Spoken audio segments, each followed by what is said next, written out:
Então, agora a gente já fez toda a nossa parte de autenticação, a gente já fez as correções necessárias, aprendeu a utilizar também a variável ambiente, né, para configurar ali a nossa chave URL do Supabase.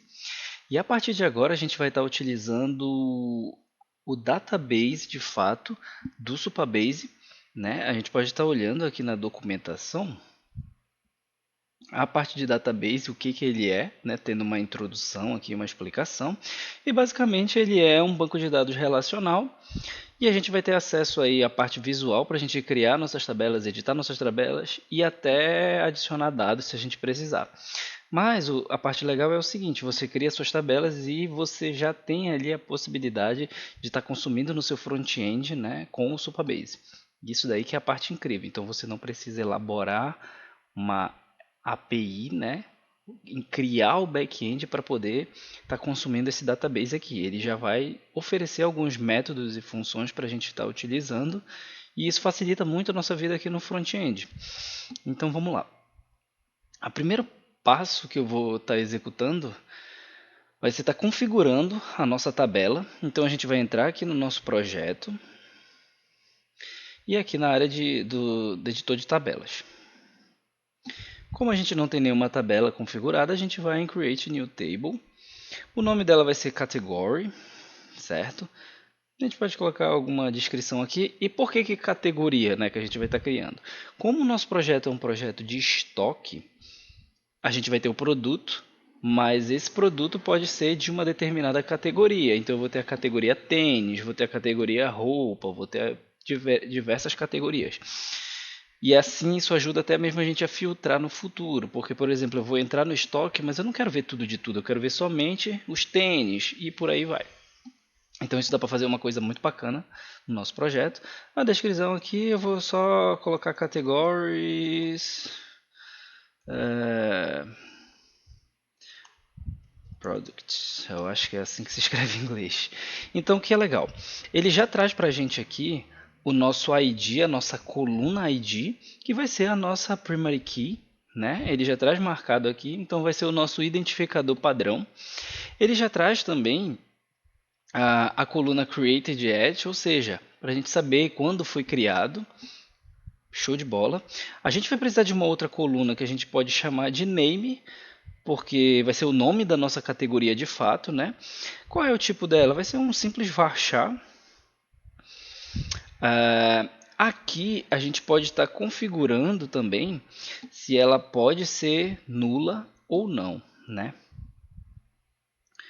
E a outra coluna que a gente vai criar, essa vai ser um pouco mais complexa. Se a gente selecionar aqui, a gente tem a possibilidade de utilizar... Deixa eu lembrar aqui. Eu acho que a gente clica bem aqui. Isso. A gente vai utilizar, eu acho que do user. Qual campo? Ok. Isso a gente vai estar utilizando para que a nossa categoria ela tenha um identificador de quem cadastrou ela, né? Então a gente pode estar utilizando aqui do nosso user, ok, users, o ID dele. E a gente salva aqui, ó. Vamos ver, acho que ele não preencheu aqui corretamente o nome, né? Ele não trouxe, mas seria o user ID. Com isso, a gente consegue ter o controle de filtrar também as informações somente daquele usuário que está logado, porque a base vai ser a mesma que a gente vai estar utilizando, só que a gente precisa que só tragam as informações daquele usuário que está logado no momento. Belezinha, feito isso, a gente vai salvar a nossa tabela, certo? Pronto. Aguardar enquanto ele finaliza. Pode demorar um pouquinho ali.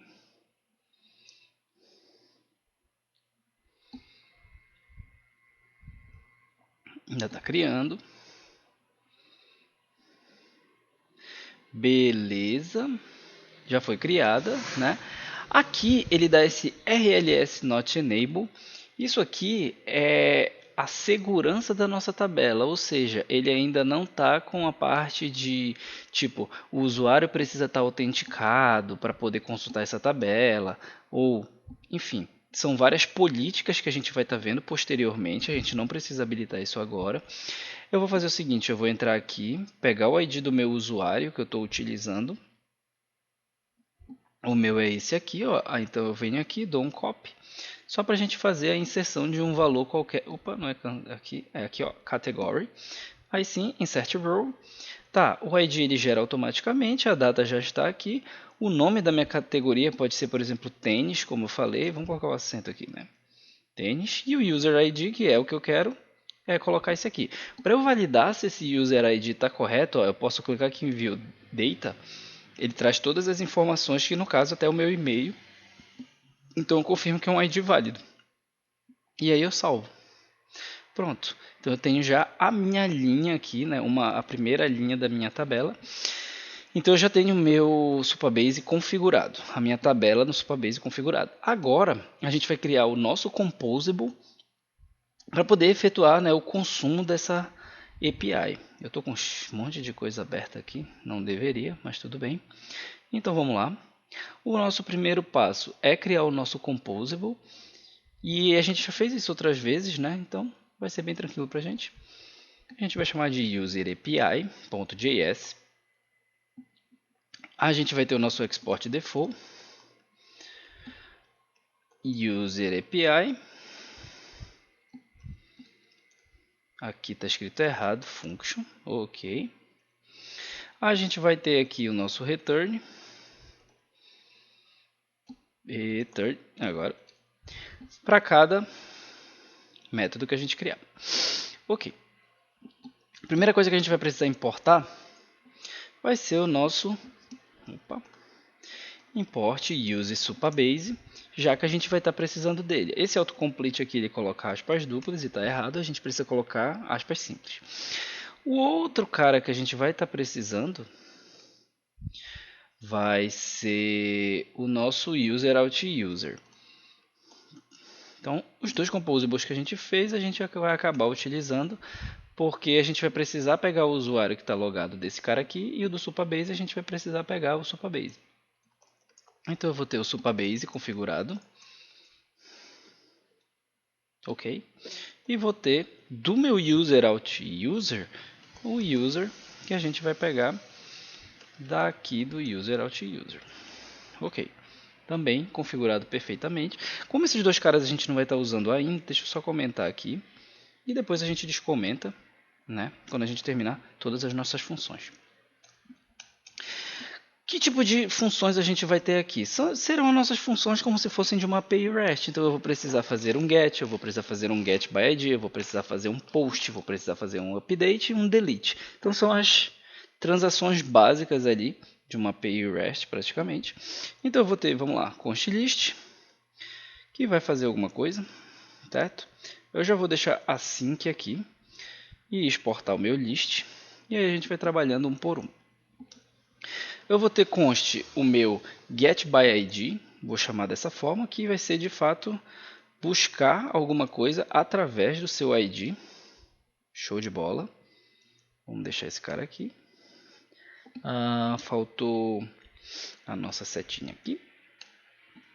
A gente vai ter também o post. É sempre a mesma coisa, então Ctrl V. Vamos lá.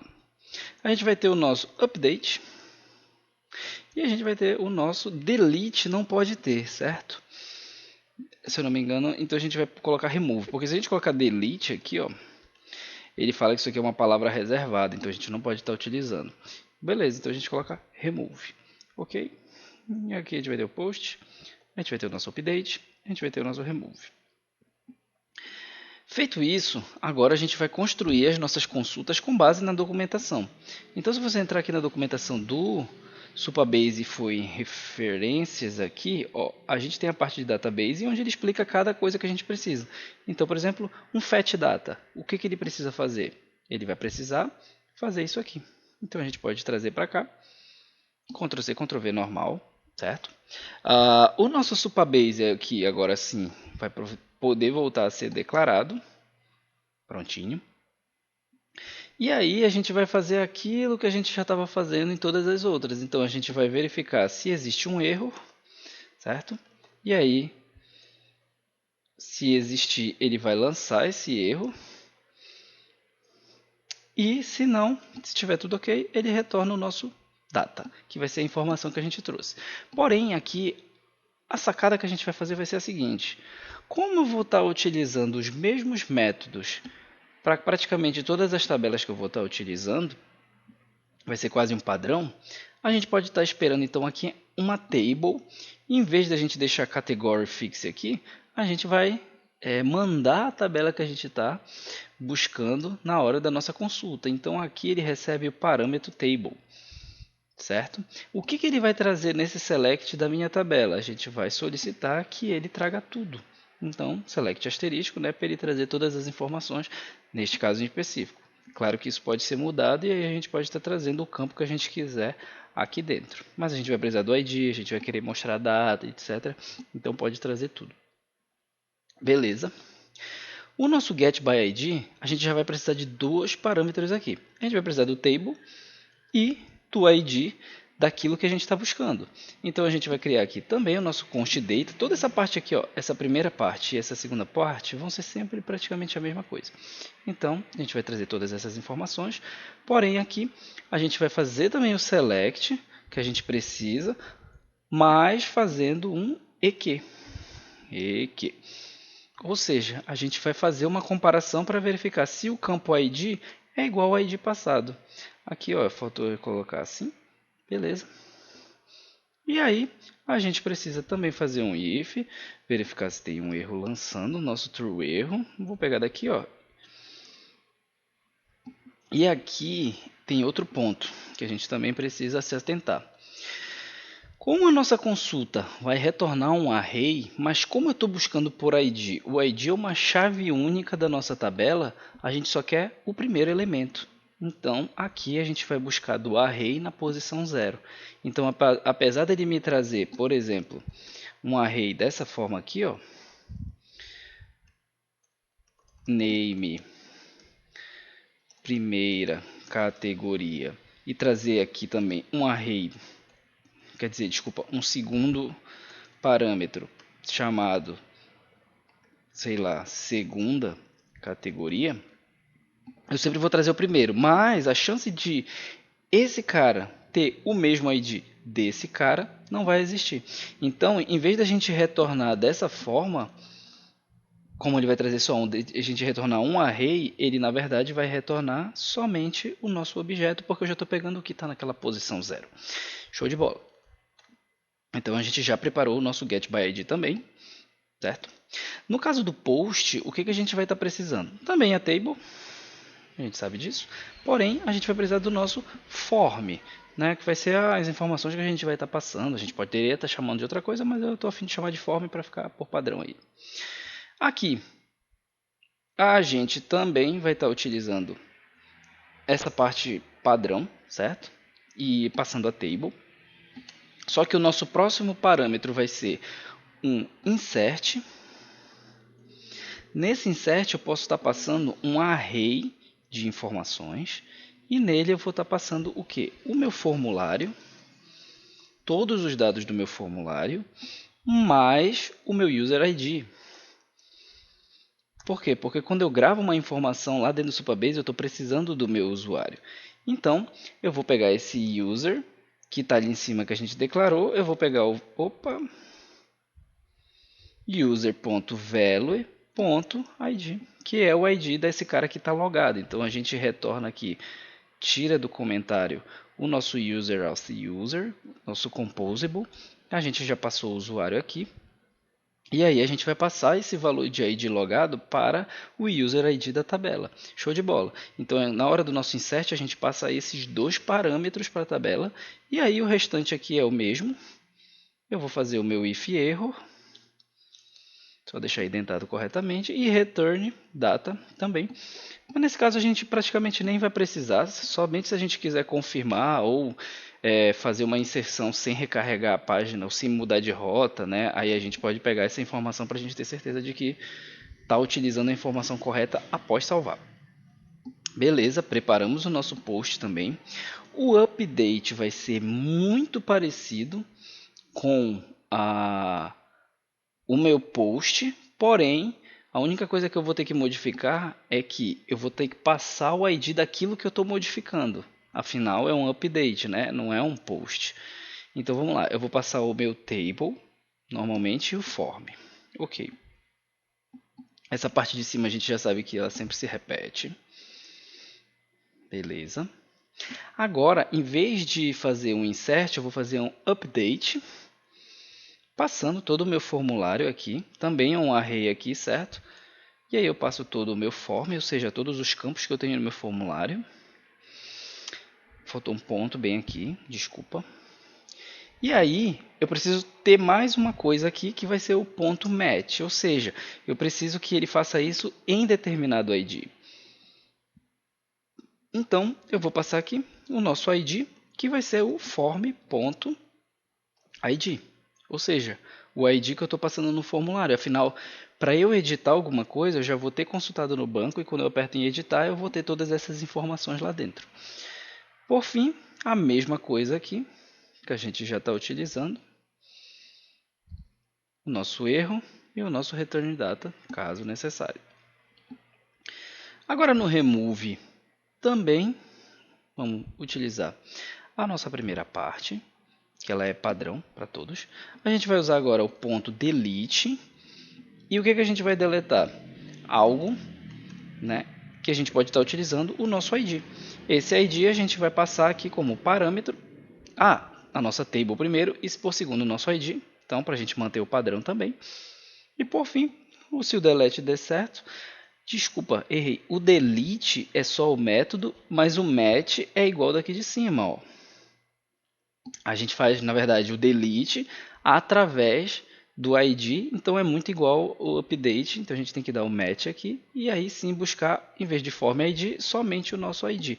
Então a gente não precisa nem passar dessa forma. Acredito que assim já funcione. Por fim, a gente vai dar o nosso if true erro e return nosso data. Feito.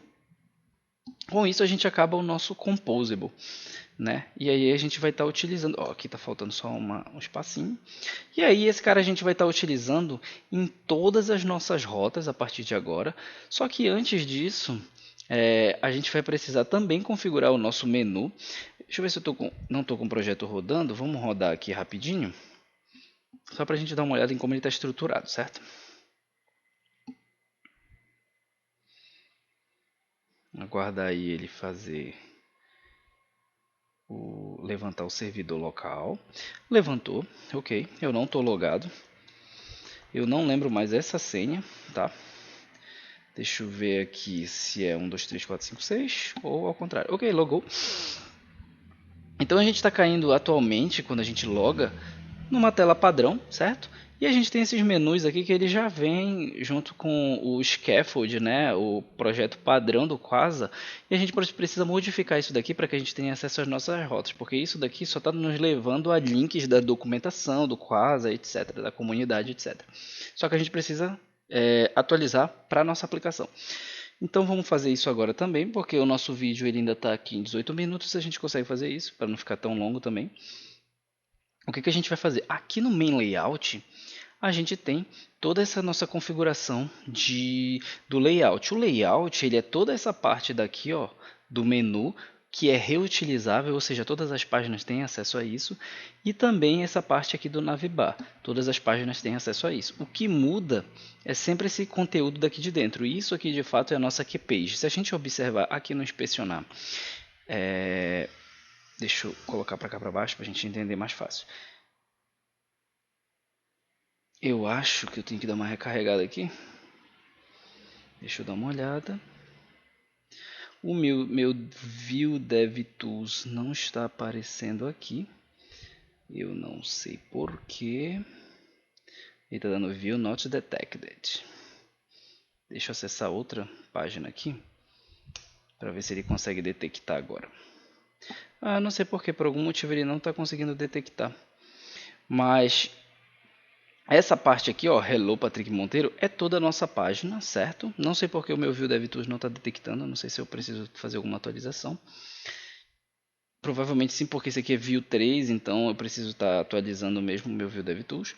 E aqui por fora é todo o nosso layout. Toda essa parte de cima é o nosso layout. Então vamos lá. Primeiro, vamos trocar esse quasar app aqui, né, para estoque. Ok. Meu estoque, enfim, o nome que você quiser dar para sua aplicação. A parte de menus aqui que está Essential Links, eu vou trocar para menu, ok? Que vai ficar aqui em cima, ó. E aí ele tem um componente chamado Essential Link, que é onde ele faz toda o for através dessa lista e renderiza todos esses menus. Eu vou apagar todos para a gente ficar somente com um, para a gente ter a estrutura base aqui do que ele já está fazendo. E aí a gente vai primeiro construir o nosso home, ou seja, é onde a gente está, né? A gente pode modificar esse me ali para um home e fazer algumas alterações. Então aqui o título vai ser home. Caption, não vou precisar, que é esse segundo texto aqui embaixo. Não preciso estar utilizando isso. O ícone pode ser home. Ok, já atualizou ali. A gente está utilizando a biblioteca MDI também. Eu acho que eu não lembro se tem MDI Home, MDI. Vamos dar uma olhada para não ficar no chutômetro. Na verdade, deixa eu confirmar aqui se a gente está usando a MDI, se eu coloquei. Ah, eu não coloquei, por isso. Ó. A gente pode vir aqui no QuasaConf e dizer que a gente quer utilizar a biblioteca MDI, só não esquecer das vírgulas para ficar corretamente. E aí ele vai recarregar aqui o nosso terminal. E agora sim a gente tem acesso ao MDI Icons, que é os ícones do Material Design.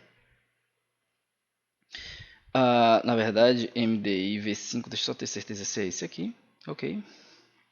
Aí eu posso estar pesquisando aqui, por exemplo, Home. Ele demora um pouquinho porque tem muito ícone aqui. Então, vamos lá. Ó, ali tem 6.660 ícones, pelo que eu estou vendo. Então, Home. Ok. E ele me dá todas as opções de Home aqui. Eu utilizei a Default. Não sei onde está, não sei se é esse. Não, esse aqui é o Home Variante. Esse aqui é o Home Outlined. Esse aqui é o Home. Ok?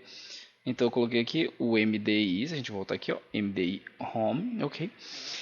E aqui é que a gente vai começar a nossa modificação. Em vez de ser link, a gente não vai mandar ele para nenhum lugar fora da nossa aplicação, vai ser, no caso, uma rota.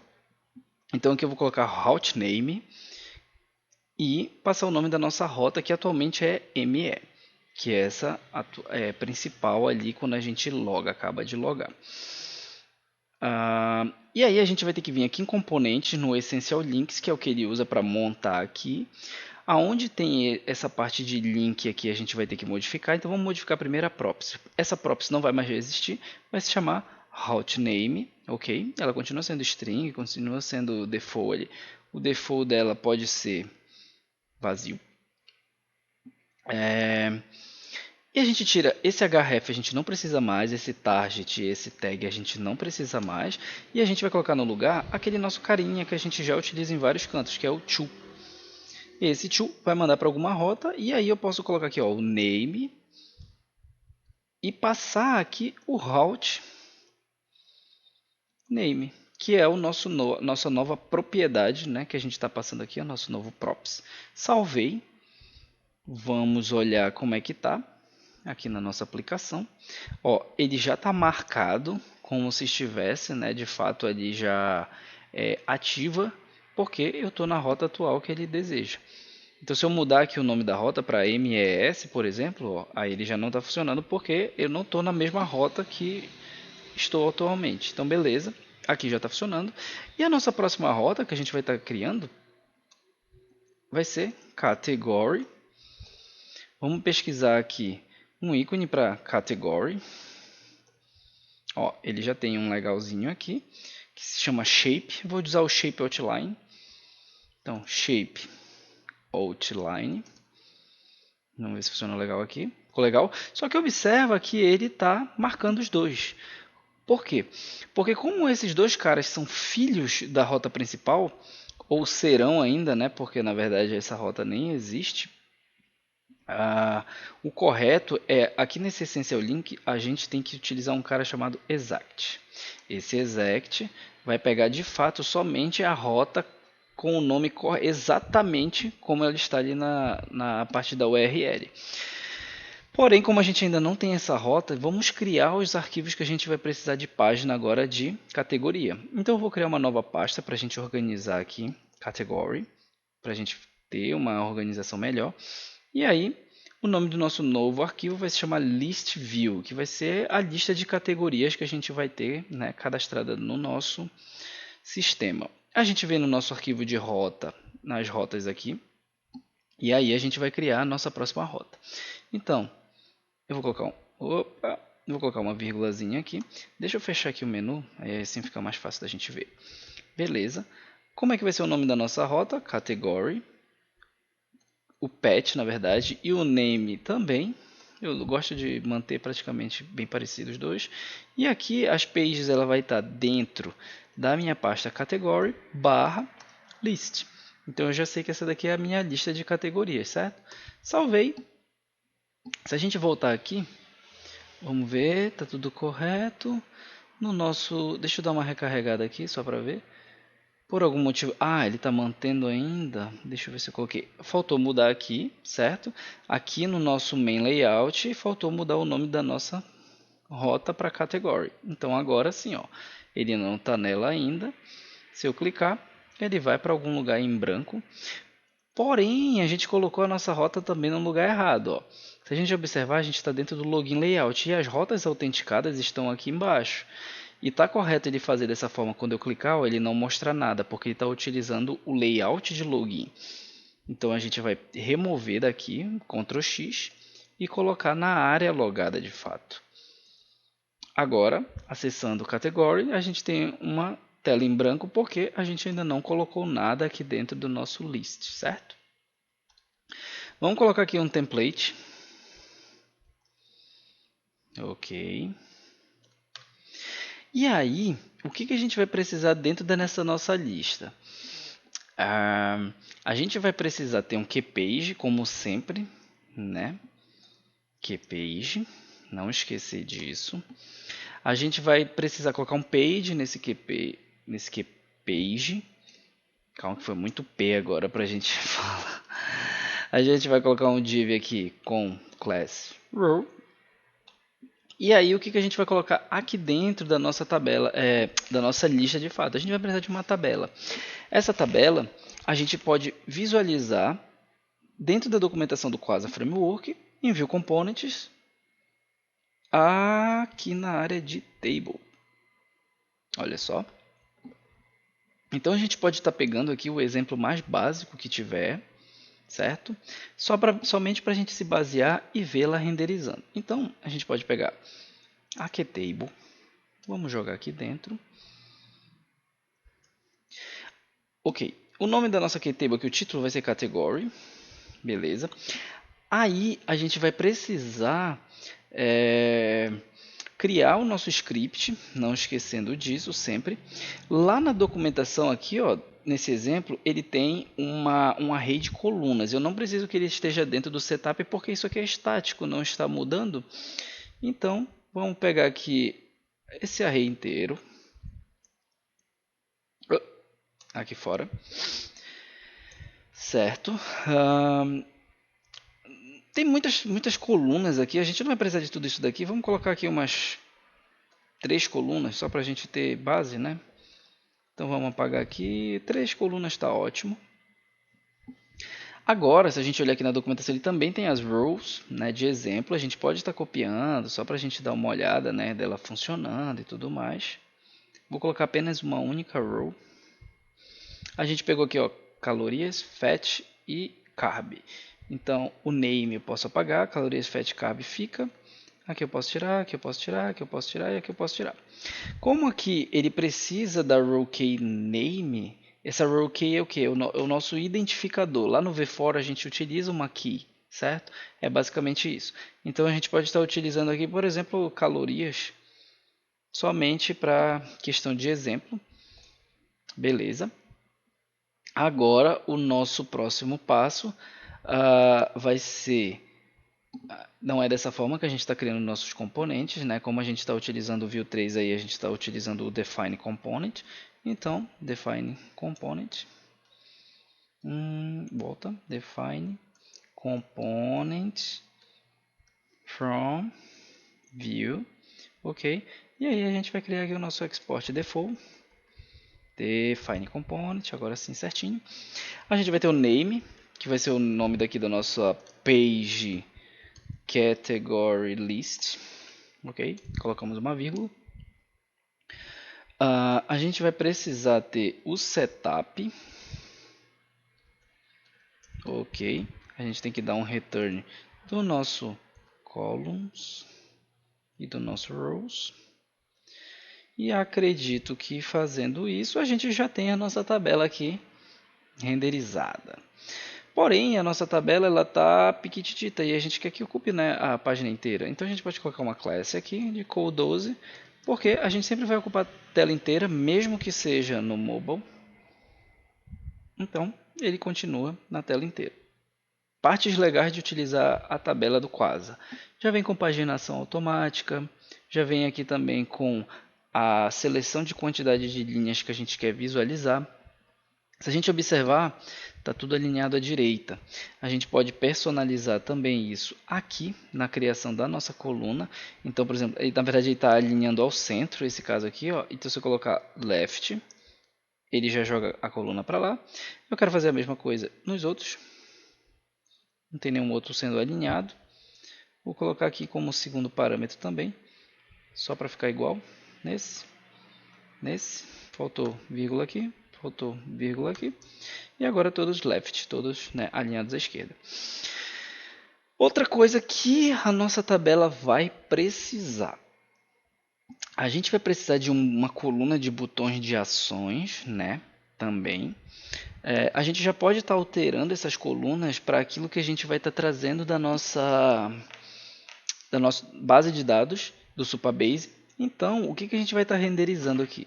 Vai ser o name, o label vai ser name, o field também vai se chamar name aqui, e aí a gente coloca um name aqui. Não esquecer, por favor, de modificar esse row key. A gente vai colocar o ID aqui também, que vai vir o ID da nossa categoria. Vou colocar 1, 2, 3 aqui qualquer, tanto faz. Que mais a gente tem? A gente tem a data de criação. A gente pode estar exibindo também posteriormente o usuário, mas isso a gente não vai estar precisando exibir. Então, basicamente, a gente vai ter essas duas informações sendo exibidas na nossa coluna. Então, o nome da categoria aqui eu vou colocar tênis somente para a gente visualizar. Esse carb e esse cara podem sumir. A gente vai criar um segundo que vai se chamar actions. O label, não esqueçam que é aquilo que aparece em cima da tabela, então ele pode ser com letra maiúscula. Porém, o field e o name são aquilo que ele utiliza os parâmetros que vêm da nossa API para poder conseguir renderizar ou filtrar. Então, esses dois vão se chamar actions minúsculo, tira essa vírgula, e esse aqui action maiúsculo. Só que esse cara, como vai ser os botões de ações, eu quero que ele fique lá para o final, então right. HT, agora sim, lá para a direita, beleza. Ficou action, eu quero actions, ok. Agora, pode ver que o tênis já aparece aqui, porque a gente colocou aqui nessa nossa informação, mas eu quero que apareça aqui dois botões, o de editar e o de deletar da nossa categoria. Como é que a gente faz isso? É sempre bom a gente olhar a documentação do Quasar, porque ela é muito completa. Então, a gente vai estar olhando aqui em, vamos lá, porque eu não lembro de cabeça sempre, body slots, ou seja, os slots que tem na parte de corpo da tabela.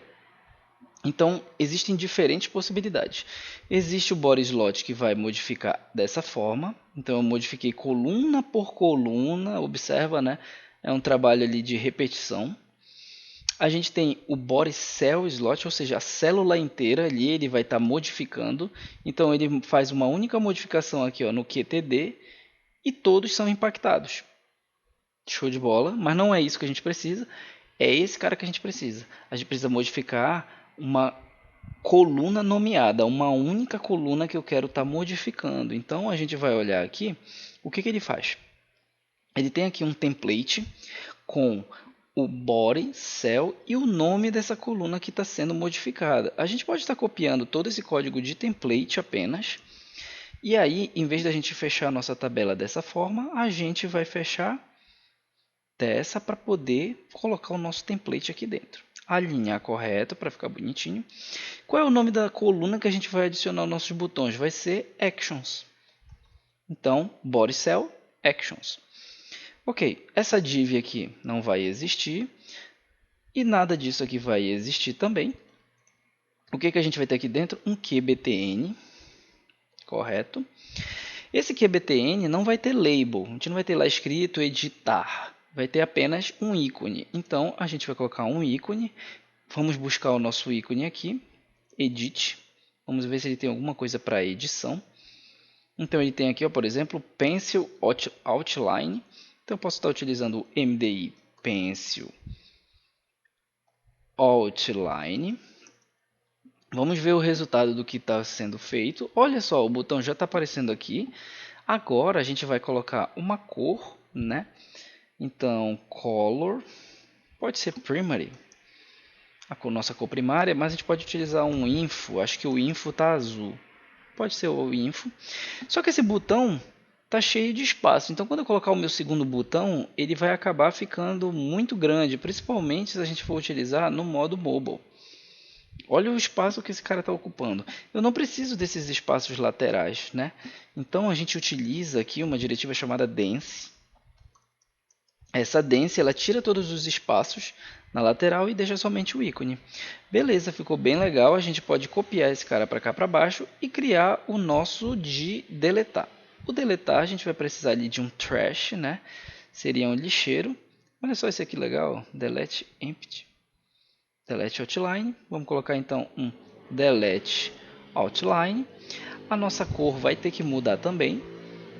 Vamos colocar aqui negative, que é a nossa cor, né, de coisas negativas, erradas, erros, deleções. No nosso QTD, a gente vai colocar uma class.